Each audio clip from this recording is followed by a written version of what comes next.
उस दौरान या फिर इस एज के फीमेल्स के लाइफ में बहुत सारे हेल्थ इश्यूज आते हैं। सो मेनी हेल्थ इश्यूज, उसके बारे में बात करेंगे आज। और ये हमारे हर घर में इस तरह के फीमेल्स होती ही हैं। जो मेरे उम्र के लोग हैं, आपके सिस्टर हो सकते हैं, आपकी वाइफ हो सकते हैं, आपकी मदर हो सकते हैं, नॉट वाइफ, आपकी मदर, या फिर आपकी भाभी हो सकते हैं। वो इस मिड मिड लाइफ एज में है जिनको इस तरह के चैलेंजेस मिलेंगे। और इस तरह के बातचीत या फिर इन चैलेंजेस के बारे में डिस्कस करना is not very common. Generally इस तरह का बातचीत कहीं पे नहीं होता। तो मिडिल एज की जो फीमेल्स हैं, उनकी जो भी हेल्थ इश्यूज हैं, मोस्ट ऑफ द टाइम वो अनअटेंडेड रह जाती हैं। हम लोग 5-6 चैलेंजेस के बारे में बात करेंगे। सबसे पहले और सबसे बड़ा चैलेंज है नॉन कम्युनिकेबल डिजीज, यानी एनसीडीज। इसको हम लोग लाइफस्टाइल डिसऑर्डर भी कहते हैं। इसमें से सबसे ज्यादा जो कॉमन है वो है हाइपरटेंशन और डायबिटीज और मस्कुलोस्केलेटल डिसऑर्डर्स। आज के टाइम में जितने लोगों को डायबिटीज होती है, हार्ट की बीमारी होती है, उनमें से आप देखोगे अगर 50-50 मेल एंड फीमेल, तो पुरुष को जितना हो रहा है फीमेल को भी उतना ही हो रहा है। इनफैक्ट कुछ बीमारी फीमेल्स को ज्यादा होती है। सो कोई भी बीमारी ऐसा नहीं है कि आज के टाइम में फीमेल्स को कम हो रही है, मेल को ज्यादा हो रही है। Most importantly non communicable disease. कुछ डाटा है ये, हालांकि 2018 का डाटा है। आप इसमें मान लो 15-20% का इम्प्रूवमेंट हो चुकी है। आई मीन नंबर्स बढ़ चुकी हैं। 2016 के स्टैटिस्टिक्स के हिसाब से एनसीडीज के कारण करीब करीब 2 करोड़ लोगों की डेथ होती थी। ग्लोबल है ये, 2 करोड़ लोगों की डेथ। उसमें से 73% डेथ का जो कारण है ये फीमेल्स की है। 73% जो डेथ की कारण है नॉन कम्युनिकेबल डिजीज से है, एनुअल डेथ। अब राइट साइड के स्टेटिस्टिक्स में अब देखें, करीब 88 लाख लोगों को हार्ट की डिजीज होती है। करीब करीब 8,61,000, ये जो डाटा है ये सारे फीमेल्स के हैं। 88 लाख फीमेल्स को हार्ट की बीमारी होती है, ग्लोबल स्टैटिस्टिक्स है ये। करीब 8,61,000 मौतें होती है डायबिटीज के कारण। 15 लाख फीमेल्स को COPD, chronic obstructive pulmonary disease है। 18 से 25% फीमेल्स को डिप्रेशन की शिकायत है। करीब 3 लाख से ज्यादा फीमेल्स को सर्वाइकल कैंसर 2018 में डिटेक्ट हुई, और आई मीन उनकी डेथ हुई। एक चीज इसके साथ मैं आप सभी को बताना चाहूंगा, डायबिटीज में इंडिया नंबर 1 है, हार्ट की बीमारी में इंडिया नंबर 1 है, कैंसर में इंडिया नंबर 3 है। तो इसके हिसाब से अगर आप देखो कि पूरी दुनिया में जितने लोगों को डायबिटीज होते हैं, फीमेल्स इंडिया में नंबर 1 है। फीमेल्स हार्ट की बीमारी में इंडिया में नंबर 1 है। कैंसर के मामले में फीमेल्स इंडिया में नंबर 3 में है। ये जो स्टेटिस्टिक्स आपके सामने मैं इसलिए शेयर कर रहा हूं क्योंकि मोस्ट ऑफ द टाइम हम इस एज के फीमेल्स के हेल्थ इश्यूज को नजरअंदाज करते हैं। रीजन बिंग, उनके पास बीमारी को दिखाने के लिए, उनके पास डॉक्टर के पास जाने के लिए ना तो एक्सेस है, ना सुविधाएं है, ना टाइम है, ना उनका साथ देने वाला कोई है। वो अपने लाइफ में इतना बिजी और एंगेज रहता है, ऑक्युपाइड रहता है, कि ज्यादातर बीमारी नजरअंदाज करते हैं। और 50 तक पहुंचते पहुंचते आफ्टर 45 बीमारियां बहुत सीरियस मोड ले लेती हैं। सो ब्लड प्रेशर हो, डायबिटीज हो, मस्कुलोस्केलेटल डिसऑर्डर हो, जॉइंट्स के प्रॉब्लम, मसल प्रॉब्लम्स फीमेल में तेजी से बढ़ रही है। एक कैंसर एपिडोमायोलॉजिस्ट है, उनका नाम है निकिता राजपूत। ये कैंसर के रिसर्च एक्सपर्ट है और एबीटी प्रैक्टिशनर भी हैं। बहुत फेमस है। इन्होंने एक बहुत अच्छा सा पोएम लिखा मेनोपॉज के बारे में। मैं चाहूंगा आप सब लोग इसको ध्यान से सुने। उन्होंने कहा, ageing is a pause, sometimes with a cause, but often seems like a loss, and her life could go on a toss if you didn't pause to understand her menopause. ये सच है। और दुख की बात भी है, ताज्जुब भी है कि जब हमने फार्मास्यूटिकल साइंस की पढ़ाई की, यानी जब 22 साल का 20 साल का रहा, तब हमें मेनोपॉज के बारे में पता चला। इससे पहले ना हमने प्रैक्टिकली किसी के मुंह से सुना, ना किसी का शिकायत सुना। कभी किसी ने इसकी प्रैक्टिकल हमें कभी नहीं बताया, ना कभी मदर को सुना। हमारी घर की जो एजेड फीमेल्स है उनको इसके बारे में कहते हुए कभी नहीं सुना। और जिस तरह से मेनोपॉज के बारे में हमारी किताबों में बताया गया है, is one of the most tough time in an women's life. उनके जिंदगी का एक बहुत पेनफुल दौर है। और ये एक दो दिन के लिए नहीं आते, एक दो तीन साल तक रह सकती है। और बिना शिकायत किए, बिना इसके बारे में बताए, बिना इलाज किए, in a compromised way, females lived their menopause. इसका पहला कारण है अनअवेयरनेस, उनको भी नहीं पता। दूसरा कारण है किसको बताएं। तीसरा कारण है आसपास में ना तो कोई मेडिकल एक्सेस है, ना हेल्थ फैसिलिटीज है। तो मैं इस पॉइंट को दोबारा से सुनूंगा, और ये सिर्फ लेडीज के लिए नहीं है। Ageing is a pause, sometimes with a cause, but often seems like a loss, and her life could go on a toss if it didn't pause to understand her menopause. Female की life में इस age में एक बहुत बड़ा challenge आता है, menopause. मैं मेनोपॉज को कुछ बेसिक सिम्टम्स आपको बताना चाहूंगा। पहला है मूड स्विंग होता है। आप में से काफी सारे लोगों ने इसको एक्सपीरियंस भी किया होगा। और मूड स्विंग बहुत खतरनाक होती है।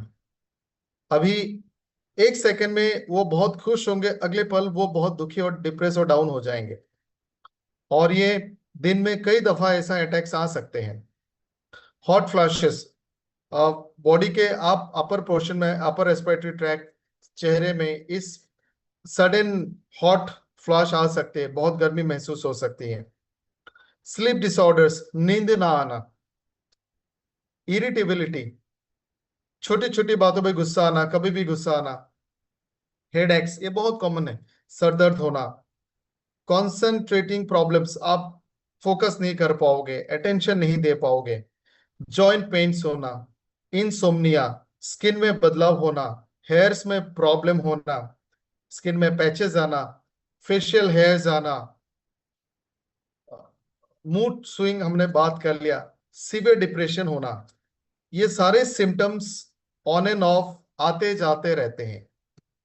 आप इमेजिन करो, अगर हमें एक साल लगातार सर दर्द हो तो कैसा हो सकता है। एक साल लगातार हमारा मूड स्विंग हो तो कैसा हो सकता है। And the females they live this for year 2 और 3। एक दो तीन साल तक वो उसको जीते हैं। सो मेनोपॉज के कारण फीमेल्स की लाइफ में एक बहुत खतरनाक फेज आती है, और जिसको वो हर रोज सफर करती है।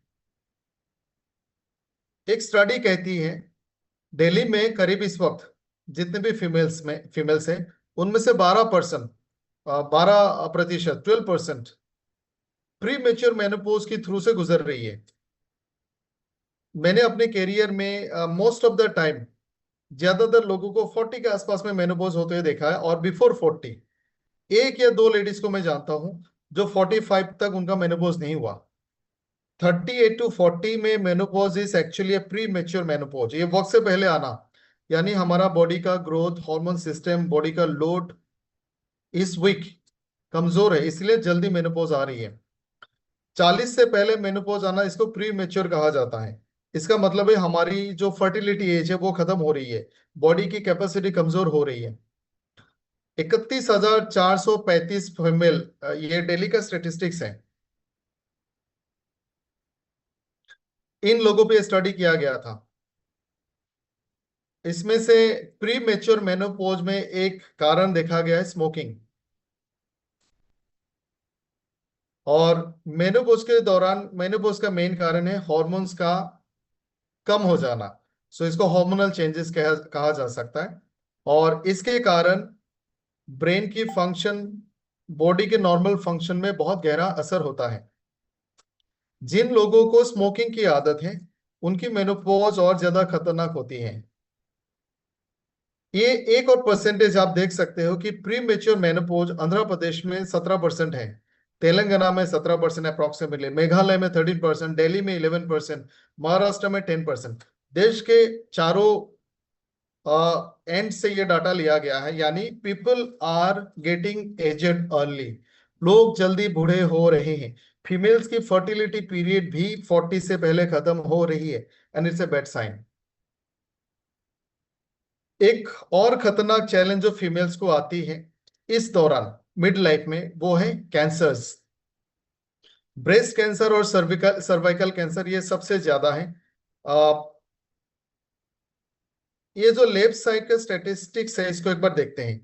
करीब हर साल ऑलमोस्ट 14 लाख महिला का न्यू ब्रेस्ट कैंसर की केसेस दर्ज होती हैं। दर्ज होने का मतलब ये डॉक्टर के पास आते हैं। आप इंडिया में मान सकते हैं ऑलमोस्ट डबल या फिर ऑलमोस्ट उतना ही और भी केसेस है जो कभी डॉक्टर के पास नहीं आते। जैसे डायबिटीज के लिए हम कहते हैं इस वक्त हमारे पास 10 करोड़ से ज्यादा लोग डॉक्टर के इलाज कराते हैं, लेकिन 30 से 40 करोड़ लोग ऐसे जो प्री डायबिटिक स्टेज में है या फिर अबाउट टू डिटेक्ट। तो सिर्फ 14 लाख केसेस रजिस्टर होती हैं। ये वो लोग हैं जिनके पास हेल्थ एक्सेस है, जो थोड़ा बहुत सोसाइटी में मेडिकल सिस्टम के बारे में अवेयर है, इसके बारे में बात करते हैं। जो प्रिविलेज है, अंडर प्रिविलेज लोग, मिडिल क्लास के फैमिली या फिर ऐसे लोग जिनके पास हेल्थ फैसिलिटीज का एक्सेस नहीं है, वो इससे ज्यादा नंबर में 15-20 लाख तो ऐसे भी होंगे। So this is minimum number what you can represent, but actual cases are more than this. एक और स्टडी कहती है हर 4 मिनट में हर 4 मिनट में इंडिया में एक महिला का ब्रेस्ट कैंसर डिटेक्ट होती है। ये भी वो लोग हैं जो हॉस्पिटल में जाते हैं। अगर हम एक्चुअल डायग्नोसिस करें पूरे इंडिया के सारी महिलाओं पे जो 30 साल के ऊपर में है, मुझे लगता है 1 मिनट में 4 होगा। फिर हर साल कैंसर से होने वाली, ब्रेस्ट कैंसर से होने वाली डेथ इंडिया में 4,58,000 है। It's a very big number.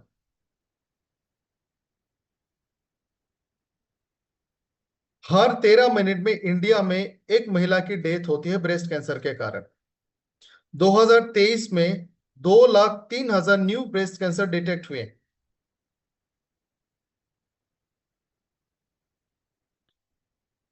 हर 1 लाख में करीब करीब ऑलमोस्ट 30 केसेस दर्ज होती हैं। 1 लाख लोगों में 30 लोगों को ब्रेस्ट कैंसर डिटेक्ट होती है। अगेन आई रिपीट कि ये सिर्फ वो नंबर है जो डॉक्टर के पास पहुंचते हैं, ऐसे और भी नंबर से डॉक्टर के पास पहुंचते ही नहीं है। 2023 में सिर्फ ब्रेस्ट कैंसर से होने वाली डेथ 1,02,000 है।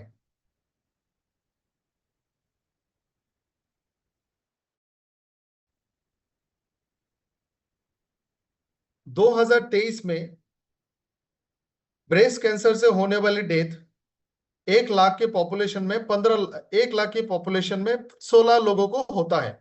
आप ये मान सकते हैं, यानी 1 लाख के पॉपुलेशन में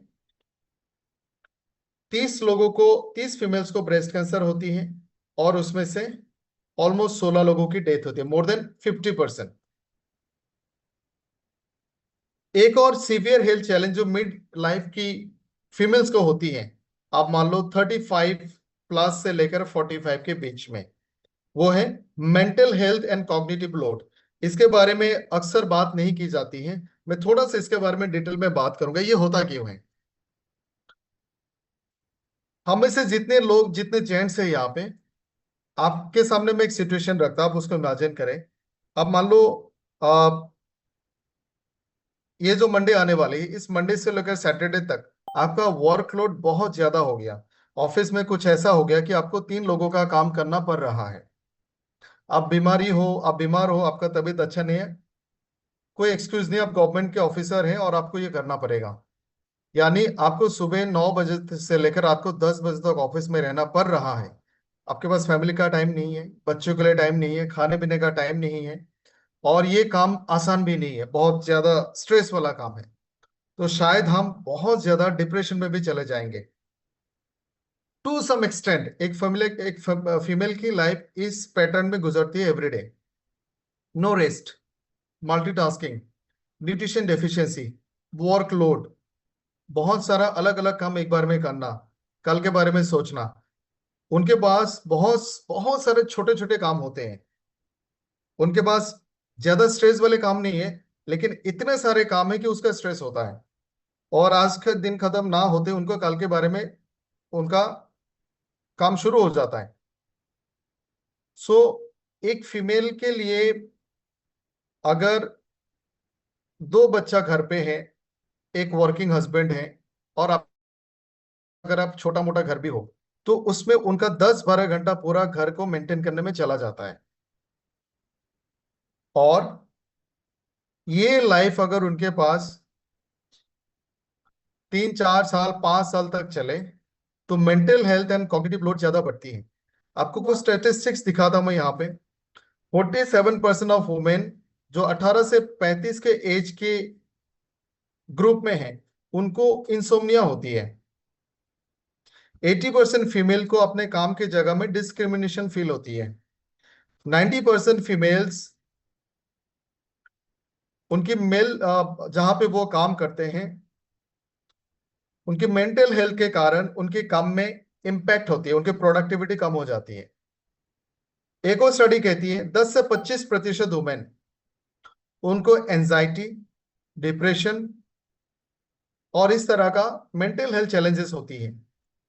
47% की इंसोम्निया, 70% से ज्यादा को पुरुष के मुकाबले ज्यादा मेंटल हेल्थ चैलेंजेस आती हैं।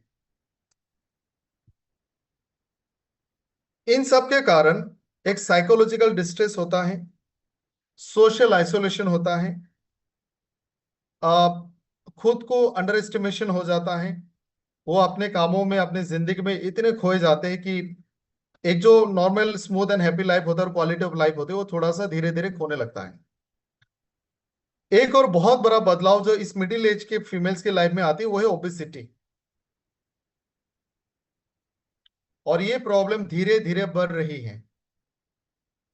इस वक्त दुनिया में 100 करोड़ फीमेल्स को ओबेसिटी की शिकायत है, 100 करोड़, जिनका बीएमआई 30 से ज्यादा है।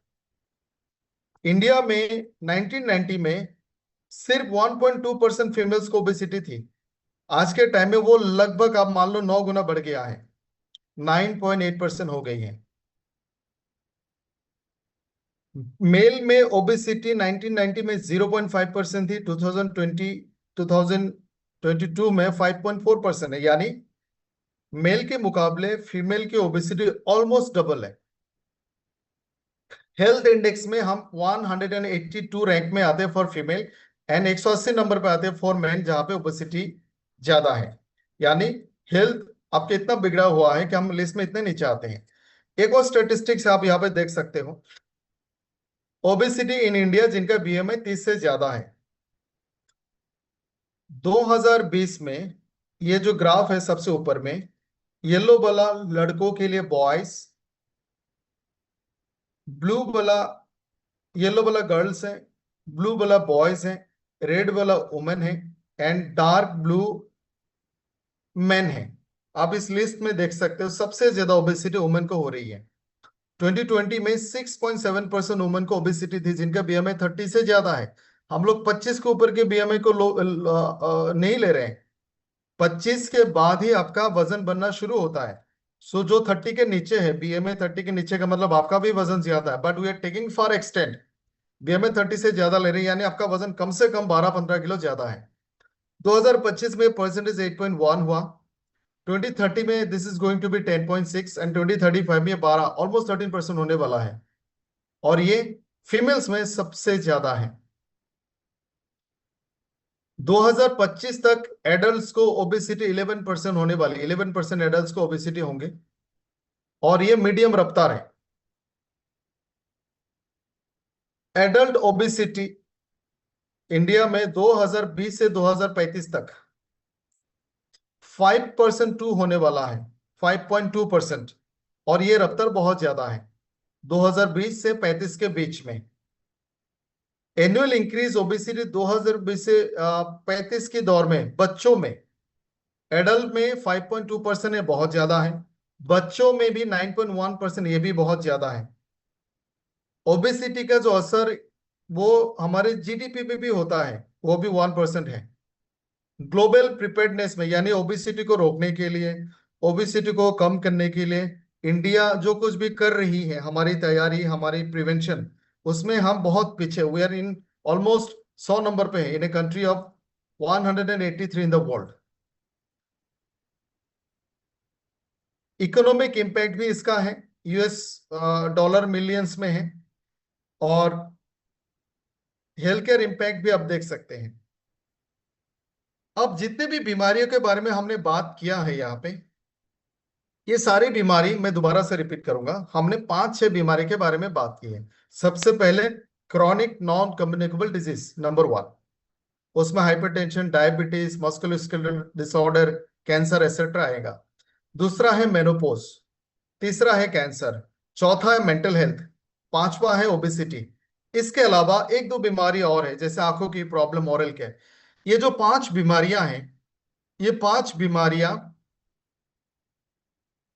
बहुत सारे फीमेल्स में एक साथ में भी आती है। ऐसा बहुत कम है जिन लोगों में, मिडिल एज के जो फीमेल्स हैं, ऐसा बहुत कम है जिनको इनमें से सिर्फ एक बीमारी हो रही हो, बल्कि ज्यादातर केसेस में मल्टीपल बीमारियां होती है, और इसको हम मल्टी मॉर्बिडिटी कहते हैं। जिनको कुछ टाइम से डायबिटीज से उनका ब्लड प्रेशर बढ़ना शुरू हो गया, जिनको कुछ टाइम से ओबेसिटी है उनको जॉइंट प्रॉब्लम शुरू हो गई, जिनको कुछ टाइम से डायबिटीज है उनको नर्व की प्रॉब्लम भी शुरू हो गई। सो ये जो 5-6 बीमारियां हैं, इसमें से बहुत रेयर होता है किसी एक महिला को इसमें से एक ही बीमारी हो, बट ज्यादातर 2, 3, 4 अलग अलग बीमारी साथ में आती है। इसको कहा जाता है मल्टी मॉर्बिडिटी। ये एनसीडीज का लिस्ट है। प्रिविलेंस पर 100 वुमेन, 100 महिलाओं में से कौन सी बीमारी कितना हो रहा है? क्रॉनिक रेनल डिजीज यानी किडनी की बीमारी 100 में से एक इंसान को भी नहीं हो रहा, आधा इंसान को हो रहा है। कैंसर 100 में से एक को भी नहीं हो रहा है, लेकिन अगर आप 120 लोग ले लो उसमें से एक को हो रहा है। Chronic bronchitis 0.8, chronic obstructive pulmonary disorder 0.8, stroke लगभग एक इंसान को हो रहा है। न्यूरोलॉजिकल एंड साइकोलॉजिकल डिसऑर्डर 2 लोगों को हो रहा है, यानी न्यूरोसाइको डिसऑर्डर कैंसर से भी ज्यादा हो रही है, स्ट्रोक से भी ज्यादा हो रही है। यूरिनरी इनकॉन्टिनेंस, यूरिनरी ब्लडर का बीमारी होना, किडनी रिलेटेड डिजीज, वो 2.4 लोगों को हो रही है। कोलेस्ट्रॉल 2.5 लोगों को हो रहा है, out of 100, we are counting out of 100 in India पर 100 women. Asthma, chronic heart disease almost 3 लोगों को हो रही है, एस्थमा 3.5, थायराइड की बीमारी 4.5, स्किन की बीमारी 4.9, डायबिटीज एकदम से 10.7, ओबेसिटी एकदम से 11, बोन्स और जॉइंट की डिसऑर्डर एकदम से 16.9, gastro intestinal disorder 17.9, and hypertension यानी हार्ट की बीमारी 27.1। इंडिया में 28.8% महिला ऐसे हैं जिनको इनमें से कोई एक बीमारी हो रही है। लगभग 30 महिला ऐसी है जिनको मल्टीपल बीमारी हो रही है। 41% ऐसा है जिनको इनमें से कुछ नहीं हो रहा है, यानी ऑलमोस्ट 60% को, इनमें से या तो एक बीमारी हो रही है या फिर मल्टीपल बीमारी हो रही है। कौन सा एज में? 35 and above. And very sorry to say कि हम भी इस लिस्ट में शामिल हैं। ये ग्राफ है, आप इसके मैप को देख के समझ सकते हैं। लेफ्ट वाला जो ग्राफ है ये सिंगल मॉर्बिडिटी है, परसेंटेज के हिसाब से आप देख सकते हैं। सबसे कम कर्नाटका में है और नागालैंड में है। सो नागालैंड और कर्नाटका के लोग इंडिया में कंपैरेटिवली फीमेल्स आर हेल्थियर। उसके बाद सबसे ज्यादा कहाँ में है? जो येलो कलर का है, ओडिशा, तमिलनाडु, उत्तराखंड, मिजोरम, त्रिपुरा। राइट साइड के ग्राफ में देखते हैं मल्टी मॉर्बिडिटी, यानी एटलीस्ट 2 इससे बीमारी जो खतरनाक है, जो इस मिडिल एज के फीमेल्स को होती है। सबसे ज्यादा कहाँ हो रही है? येलो वाला देखे, जम्मू एंड कश्मीर, पंजाब, हरियाणा, केरला। सबसे कम कहाँ पे है? छत्तीसगढ़, अगेन नागालैंड, मेघालय। यानी हम में से कोई भी ऐसा नहीं है जो इन बीमारियों से बचा होगा। और इन सारे चीजों का जो रीजन है, ये सारे बीमारियों का, कंडीशंस का, चैलेंजेस का जो रीजन है, पहला रीजन है लैक ऑफ अवेयरनेस। मैं एक छोटा सा होमवर्क आप सभी को देना चाहूंगा ना, ये रिक्वेस्ट कि आप लोग आज घर में जाके, घर में जो महिलाएं हैं, एटलीस्ट आप अपने वाइफ से पूछे क्या आपको मेनोपॉज के बारे में पता है। सो लैक ऑफ अवेयरनेस एक बहुत बड़ा फैक्टर है। दूसरा है multi morbidity and quality of life. हमने बीमारियों को बारे में सोचा, हम बीमारियों का इलाज कर रहे हैं, बीमारियों को ठीक करें, and we are just somehow, but quality of life improve नहीं हुआ। हमारी लाइफ एक्सपेक्टेंसी बढ़ गई है। अब 50 साल 70 साल के हिसाब से मुकाबले 50 60 साल के पिछले पहले जो लाइफ होती थी, लोग 50 60 साल जीते थे। आज के टाइम में हमारा लाइफ एक्सपेक्टेंसी 72 ईयर्स है, लेकिन quality of life has gone down. Gender based in equality अभी भी पुरुष के मुकाबले महिला का जो लाइफ एक्सपेक्टेंसी है उसमें डिफरेंसेस हैं। नॉन कम्युनिकेबल डिजीज जल्दी होना, urbanisation, sedentary lifestyle, dietary changes, और सबसे important delay in seeking health care. लोग जल्दी डॉक्टर के पास जाना पसंद नहीं करते, या फिर नहीं जा सकते, या फिर उनके पास फैसिलिटी नहीं है। अब इसका सोल्यूशन क्या है? पहला सोल्यूशन है मेडिकल एंड प्रोफेशनल सपोर्ट। आप अपने नजदीकी हॉस्पिटल में जाके अपना इलाज, अपना ट्रीटमेंट शुरू करें। दूसरा बहुत इंपॉर्टेंट है टारगेटेड न्यूट्रिशन, यानी इनमें से ज्यादातर जो प्रॉब्लम्स आपने देखा, एक कॉमन फैक्टर है न्यूट्रिशन डेफिशिएंसी। तीसरा सॉल्यूशन फिजिकल एक्टिविटी स्टार्ट करें। ओबेसिटी हमने देखा, वेट हमने देखा फीमेल्स में बहुत ज्यादा है, बीएमआई उनका सबसे ज्यादा है। स्ट्रेस एंड स्लीप मैनेजमेंट सही करना है। Community support, focus solution on कुछ बीमारियों को बहुत सीरियसली लेना है, जैसे heart health, metabolic health, mental health, cancer risk और क्रोनिक हेल्थ कंडीशंस। सो इन पे फोकस करें। What we have with Estonia one, हमारे पास आपके लिए हार्बो न्यूट्रीजेनिक्स है। सो बहुत ब्रीफली कुछ प्रोडक्ट्स के बारे में बात करेंगे।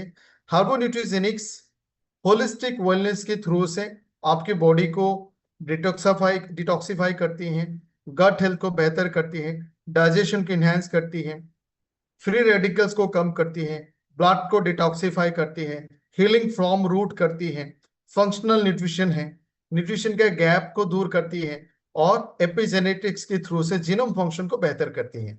सबसे पहला प्रोडक्ट जो इस कैटेगरी के फीमेल्स के लिए हमने डिस्कस किया, मिड लाइफ चैलेंजेस, चाहे आपको डायबिटीज हो या ना हो, 35 एंड अबव, आपके लिए एक बहुत इंपॉर्टेंट प्रोडक्ट है। आप इसको कंज्यूम करना शुरू करें, डाइट वाइटल वन। इसमें हमने बहुत सारे इंग्रेडिएंट्स डाले हैं। इंसुलिन सेंसिटिविटी, ग्लाइसेमिक कंट्रोल, इसका कनेक्शन आपका ओबेसिटी के साथ है। अगर आपका ओबेसिटी है, वजन ज्यादा है, आपको स्ट्रेस है, मेटाबॉलिक डिसऑर्डर हो रही है, सेडेंटरी लाइफस्टाइल है, तो बहुत जल्दी आपको डायबिटीज दिखेगा। सो इंसुलिन सेंसिटिविटी और ग्लाइसेमिक कंट्रोल के लिए विटामिन ई, डी, के और बायोटिन डाला गया है। पैंक्रियास को अच्छा रखने के लिए और सेल फंक्शंस को हेल्दी रखने के लिए विटामिन ए, बायोटिन और टोरेंट डाला गया है। ग्लूकोज मेटाबॉलिज्म और न्यूरोलॉजिकल सपोर्ट के लिए B1, B6, B12, alanine, arginine डाला गया है। ऑक्सीडेटिव स्ट्रेस और इन्फ्लेमेशन को कम करने के लिए ट्रांस रेस्वेराट्रोल और सेलेनियम। लिपिड के मेटाबॉलिज्म के लिए जिंक और क्रोमियम। इसके साथ हमने इस प्रोडक्ट को अपग्रेड किया है जिम्नेमा, फेनुग्रीक, सिनेमोन, नीम केरला, अर्जुना, बार्बरिन और अश्वगंधा। सो ये प्रोडक्ट 35 एंड अबव सारे फीमेल्स लेना स्टार्ट करें, चाहे आपको डायबिटीज हो या ना हो। इससे आपका ग्लाइसेमिक इंडेक्स बेटर होगा, आपकी डायबिटीज के चांस कम हो जाएंगे, आप इससे अपनी डाइट मॉडिफाई करके वजन भी कम कर सकते हैं। और इसके साथ एक जो अच्छा प्रोडक्ट रेकमेंडेड है वो है कर्व कट वन। एक और इंपॉर्टेंट प्रोडक्ट है heart one. Heart one 35 and above ज्यादातर लोगों को लेना चाहिए। हमने देखा फीमेल्स में 27 पॉइंट ऑलमोस्ट 8% फीमेल्स को हाइपरटेंशन है, जो मिड एज फीमेल्स हैं। तो ऐसे में हार्ट वन आपके लिए बहुत जरूरी है। ये ब्लड प्रेशर, आर्टरीज के हेल्थ, ब्लड थिनर का काम, ब्लड वेसल्स को हेल्दी रखना, हार्ट के मसल्स, वाल्व चेंबर्स को हेल्दी रखना, ओवरऑल कार्डियो प्रोटेक्टिव फंक्शन करेगा। साथ में कोलेस्ट्रॉल को मेंटेन करेगा, फ्री रेडिकल्स को कम करेगा, कोरोनरी आर्टरीज को हेल्दी रखेगा, ब्लॉकेज को कम करेगा, और गट मैनेजमेंट, गट हेल्थ को अच्छा रखेगा। इसमें ऐसे हमने इंग्रेडिएंट्स डाले जिससे हार्ट का ओवरऑल, हार्ट, आर्टरीज, ब्लड का प्रोटेक्शन होगा, कोलेस्ट्रॉल मेंटेन होगा, एंटीऑक्सीडेंट का काम भी करेगा, ट्राइग्लिसराइड्स को मेंटेन करेगा और लिपिड प्रोफाइल को हेल्दी रखेगा। ब्लड प्रेशर को कंट्रोल करेगा, जो सबसे बड़ा फैक्टर है। एनर्जी प्रोडक्शन को बढ़ाएगा, और न्यूट्रिशन जो डेफिशिएंसी है फॉर कार्डियक फंक्शन उसको भी दूर करेगा। एक बहुत जरूरी प्रोडक्ट है अमेजिंग 40। 38 से लेकर 42 के बीच में, इन माय ओपिनियन, आप 38 से प्रोडक्ट को जरूर स्टार्ट करें। It's going to be menopause, और you might be already in the menopause period, या फिर पेरी मेनोपोज, या फिर प्री मैच्योर मेनोपोज भी आपको हो सकता है। सो पीरियड की क्रैम्प्स को कंट्रोल करना, मेनोपोजल सिम्टम्स को कंट्रोल करना, जैसे mood swing, stress, anxiety, depression, hot flashes, जितने भी सिम्टम्स मेनोपोज में होते उसको कंट्रोल करना, स्लीप साइकिल को कंट्रोल करना, प्री एंड पोस्ट मेनोपोज के सिम्टम्स को कंट्रोल करना, हार्मोन को बैलेंस करना, सेक्सुअल हेल्थ को अच्छा रखना। जब किसी को मेनोपोज होता है तो एस्ट्रोजन प्रोजेस्टेरोन कम हो जाता है, और ये आपकी हड्डियों को भी तब कमजोर कर देता है। तो आपके बोन हेल्थ को भी अच्छा रखेगा, जॉइंट्स और लिगामेंट्स के लिए अच्छा है, स्किन और लिवर के लिए अच्छा है, एंटीऑक्सीडेंट है, यूरिनरी ट्रैक्ट इन्फेक्शन को कंट्रोल करती है, एंटी एजिंग है। इसमें बहुत बेहतरीन कॉम्बिनेशन के इंग्रेडिएंट्स डाले गए हैं, जिससे ब्रेन हेल्थ अच्छा रहेगा, स्ट्रेस मैनेज हो जाएगी, हार्मोन बैलेंस होगा। ये सुपर एंटीऑक्सीडेंट है, यूरिनरी ट्रैक्ट इन्फेक्शन को कंट्रोल करेगा, एंटी इन्फ्लेमेटरी है, लिवर हेल्थ को अच्छा रखता है, सेलुलर बैलेंस है, और सारे एसेंशियल विटामिन और मिनरल्स डाले गए हैं जो इस एज में जरूरी है। ये सारे साइंटिफिक स्टडीज है, क्लिनिकल एविडेंसेस है कि ये इंग्रेडिएंट किस तरह से आपको हेल्प करती है। एक सो ये प्रोडक्ट लो इम्यूनिटी मेनोपॉजल सिम्टम्स के लिए आप रेकमेंड करें, लो एनर्जी के लिए, जॉइंट इश्यूज के लिए, हार्मोनल इम्बैलेंस के लिए, स्किन इश्यूज के लिए, डाइजेशन और लिवर हेल्थ के लिए, एजिंग रिलेटेड इश्यूज के लिए, डेली न्यूट्रिशन के लिए। एक इंपॉर्टेंट प्रोडक्ट है A9 ऑन्को। ये आपके सेलुलर फंक्शन को बैलेंस करेगा, ये इम्यूनोमोड्यूलेटर का काम करता है, और ये एंटीऑक्सीडेंट भी है।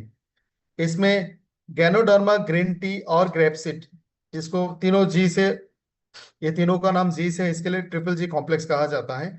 ये एंटी ट्यूमर एक्टिविटी देती है, सेलुलर फंक्शंस को हेल्दी रखती है, कार्डियोवास्कुलर हेल्थ को भी अच्छा रखता है। कुर्कुमिन C3, लाइकोपिन और बायोपिरिन, ये एंटीऑक्सीडेंट का काम करेगा, फ्री रेडिकल्स को दूर करता है, न्यूट्रिशन एब्जॉर्प्शन को बढ़ाती है। बेसिल, जिंजर, मैंगोस्टिन, ये डाइजेशन को इनहेंस करती है, एंटी इन्फ्लेमेटरी और इम्यूनिटी को अच्छा रखता है, स्किन हेल्थ को भी अच्छा रखता है। एक और इंपॉर्टेंट प्रोडक्ट है ऑर्थो1, क्योंकि इस एज में आपको osteopenia, osteoporosis, arthritis, rheumatoid arthritis, osteoarthritis, सारे प्रॉब्लम भी शुरू हो जाएंगे। So Ortho One is a complete solution, supports joint health, आपकी जॉइंट्स, लिगामेंट, कार्टिलेज को हेल्दी रखेगा, जॉइंट में जो सैनिबल फ्लूइड होती है उसको मेंटेन करेगा, जॉइंट की फ्लेक्सिबिलिटी, मोबिलिटी को अच्छा रखेगा, मॉर्निंग स्टिफनेस को कम करेगा, एंटी इन्फ्लेमेटरी है, और गट हेल्थ को अच्छा रखता है। इसमें ग्लूकोसामाइन, MSM और कॉन्ड्रोइटिन सल्फेट सबसे इंपॉर्टेंट मॉलिक्यूल है, जो कार्टिलेज को रिपेयर करेगा, कनेक्टिव टिश्यूज को यानी हड्डी और मसल को कनेक्शन करने वाले लिगामेंट, टेंडेंस को हेल्दी रखेगा, रिबिल्ड करेगा, कार्टिलेज को रिबिल्ड करेगा। कॉन्ड्रोइटिन सल्फेट आपके साइनोवियल फ्लूइड को रिपेयर करेगा। ये एटलीस्ट 1 साल के लिए देना है this product. Vitamin C collagen production को बढ़ा के बोन मैट्रिक्स को बढ़ाएगा। मैग्नीशियम ग्लाइसिनेट डाला गया बोन डेंसिटी को बढ़ाएगा, प्रोबायोटिक्स गट हेल्थ को अच्छा रखता है। ओमेगा कुर्कुमिन, बोसबेला फ्लेक्सिबिलिटी और एंटी इन्फ्लेमेशन का काम करेगा, और ये बहुत अच्छा पेन किलर भी है। जिंजर, एपिसिनिन, फिसेटिन और पिपरिन, ये भी एंटी इन्फ्लेमेटरी है। Collagen peptide, vitamin D3, coral calcium, ये कार्टिलेज और लिगामेंट को हेल्दी रखता है।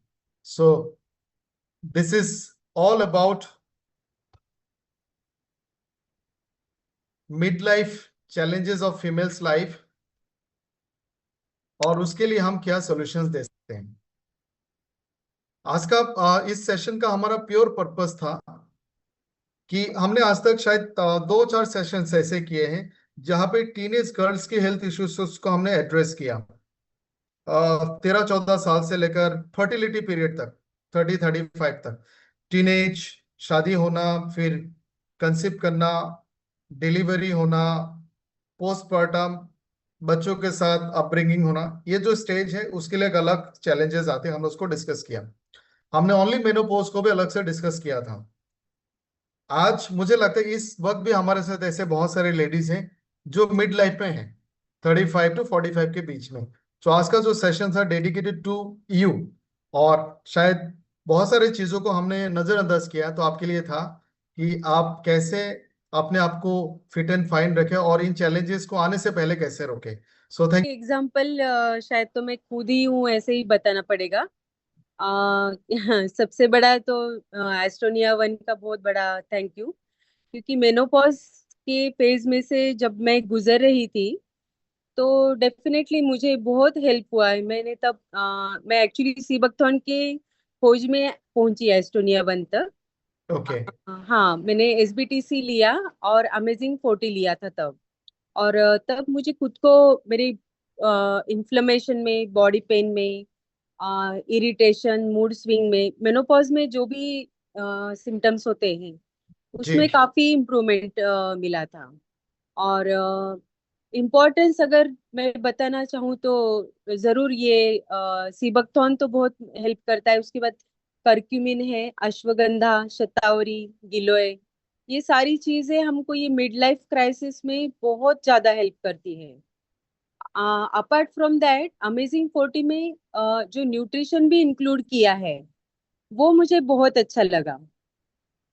दैट इज वेरी अमेजिंग 40 का नाम जैसे अमेजिंग 40 दिया है ना, वो जी। सच में अमेजिंग अमेजिंग ही है, सही मैं बताऊंगी। तो ये दो चीजें तो मैंने पर्सनली यूज की है। इसके बाद में मेरे काफी सारे पेशेंट्स मैं अभी ट्रीट कर रही हूँ इन्हीं सब चीजों के जरिए। तो definitely I am getting good results. Thank you so much ma'am. तो इस दौर को बहुत स्ट्रगल मैंने किया, शायद मुझे इतनी जानकारी नहीं थी। और लेकिन जब मैं एस्टोनिया में आई और मैंने आपसे कुछ बात भी करी थी, मुझे कुछ चैलेंजेस थे, आपने मुझे बताया हीमो वगैरह, और मैंने एवरीडे स्टार्ट किया अपनी एज अकॉर्डिंग सर। तो मुझे तो इसमें बहुत ही अमेजिंग रिजल्ट मिले। लेकिन जैसा कि मैंने आपसे कहा था कि मैं थोड़ा सा वुमेन्स पे वर्क करती हूँ, और ये सारी चीजें जो मेनोपॉज जो दौरान जो प्रॉब्लम्स जो होती हैं वो मेरे पास बहुत आती हैं सर, अमेजिंग आती हैं। और इसमें ये सेशन मैं आपका हमेशा करती हूँ और इसको नोट भी करती हूँ कि इसके अकॉर्डिंग अभी जो एक मैम ने बताया अमेजिंग 40 का, तो उसमें जब मैं देख रही थी, अभी आज ही मेरे पास एक मेरी आई थी अनु गुप्ता जी, और वो ले रही थी, तो सर उनको सबसे ज्यादा प्रॉब्लम ये थी कि उनकी बॉडी में पैचेस थे, दाग। और उनका जो प्रॉब्लम था ये सर अभी भी है, इसके बारे में मैं डिस्कस बाद में करूंगी। उनका बैक पेन बहुत ज्यादा है। तो वो जब ये अमेजिंग ली तो आज वो अपना आज की मीटिंग के लिए बताना चाह रही थी कि मैम मैं बताना चाहूंगी सर को कि अमेजिंग 40 जो है अमेजिंग ही है और बहुत अच्छा रिजल्ट आया। और स्वीट 18 की बात करूं सर, मैंने ये भी दिया, ये मेरा जाता है इटावा, बहुत दूर दूर के लोग मेरे हैं, तो उसके ऑर्डर्स मेरे पास आते हैं। स्वीट 18 मैंने ऐसे ही दे दिया एज अकॉर्डिंग कि आप एक मल्टीविटामिन यूज करो मेनू पास। ये जो जहां पर लेडीज कहती हैं बैक पेन, बॉडी पेन, सबसे पहले मैं काउंसलिंग के दौरान उनकी एज पूछती हूँ। तो एज के अकॉर्डिंग ये सारे जो सर आपने बताए हैं, इसमें मैं काफी प्रोडक्ट देके उनकी हेल्प करती हूँ, मुझे बहुत अच्छे रिजल्ट मिलते हैं। तो thank you so much sir. Thank you ma'am. Sir मैं ये बोलना चाहूंगी कि बहुत ही अमेजिंग सेशन रहा ये। और हमेशा ये जो सुपर फ्राइडे सेशन रहता है अमेजिंग ही रहता है। और सबसे बड़ी बात है अवेयरनेस, बहुत बड़ी चीज होती है। प्रोडक्ट्स तो मार्केट में बहुत हैं, एडवर्टीजमेंट बहुत देखते हैं, बट अवेयरनेस उनको क्यों है? मोस्टली क्या होता है, लेडीज को फॉर ग्रांटेड लिया ही जाता है हमेशा। जैसे चिड़चिड़ाहट हो रही है, हमेशा ये बोला जाता है कि अरे तुम तो जब देखो चिक चिक करती रहती हो, लेकिन वो जो एक एज की क्राइसिस होती है वो कोई नहीं समझ पाता है। तो ये प्रोग्राम हम लोग क्या करते हैं, अपने फैमिली को सुना सकते हैं कि देखो हाँ हमारे संग yes, ये yes, sir. चैलेंजेस होते हैं। तो ये कहीं ना कहीं अवेयरनेस, खुद को भी नहीं, बहुत सारे लोग खुद भी अवेयर नहीं होते हैं, खुद लेडीज खुद भी अवेयर नहीं होती हैं। तो हम लोग उनको इस तरह के प्रोग्राम से जोड़ करके और खुद भी नॉलेज लेके उनको इस तरह से अवेयर कर सकते हैं, ताकि उनको जो ये टफ फेज होता है, सबसे मुझे लगता है कि काफी टफ फेज होता है एक फीमेल की लाइफ में जो मेनोपॉज होता है, तो उससे वो अच्छे से इजिली मतलब ओवरकम कर सकते हैं अपने आप को और एक हेल्दी मेनोपॉज कर सकते हैं। तो ये बहुत अच्छा सेशन था sir. Thank you ma'am. So मेरा मेल्स की लाइफ में चैलेंजेस बहुत है, लेकिन ज्यादातर जो हाउसवाइफ्स है वो अपने चैलेंजेस को शेयर नहीं करते हैं। और अभी आपने देखा कि 35 से लेकर 45 का जो पीरियड है, इसमें सबसे ज्यादा बीमारी शुरू होती है। यस। और इसके बारे में पता चलते चलते लेट हो जाती है। और 50 के बाद अगर आप इसका इलाज कराने जाओगे, आप इसको रिकवर नहीं कर सकते हैं। So better to find it out at the age of 35, और हो सके तो इसको रोके। कुछ कॉमन प्रोडक्ट्स हैं जो हम 35 में शुरू कर सकते हैं। इसमें से एक बहुत अच्छा और सस्ता प्रोडक्ट है कैलमेक-डी, जो आप 35 में यस। शुरू करें ही करें। डिनर में एक टैबलेट रोजाना लेना है अगले 5 साल तक। तो आप ऑस्टियोपोरोसिस को रोक सकते हैं, ऑस्टियोआर्थराइटिस को रोक सकते हैं। सो ये पूरा सेशन जो है डेडिकेटेड टू फीमेल है। और आज जितने लोगों ने इस सेशन में रखा है, आपको मैंने एक होमवर्क दिया था, आज जाके घर वाली को पूछना है कि आप मेनोपॉज के बारे में जानते हैं। अगर नहीं जानते, आप उनको बताएं कि मेनोपॉज ये होता है, ऐसा होने वाला है, लेकिन हम होने नहीं देंगे, आपको अमेजिंग 40 मिलने वाला है। बिल्कुल बिल्कुल बिल्कुल। So thank you everyone for joining this session. It was